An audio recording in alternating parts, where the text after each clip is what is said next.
20% des députés présents seulement, mais la moitié du chemin est parcouru avec le vote de l'article 1. Désormais, l'état d'urgence sera décrété en Conseil des ministres, soit en cas de péril imminent résultant d'atteintes graves à l'ordre public, comme la menace terroriste, soit en cas de calamité publique, traduction de catastrophe naturelle. Un état d'urgence qui devra être prolongé après 12 jours par le Parlement.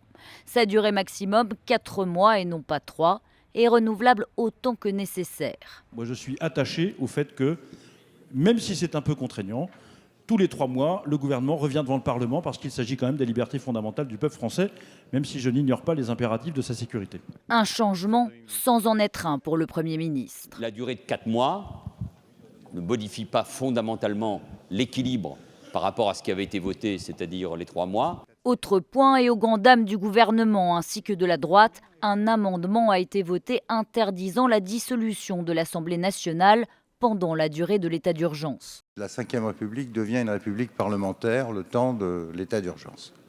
Tout ça au nom d'une prétendue défense des libertés.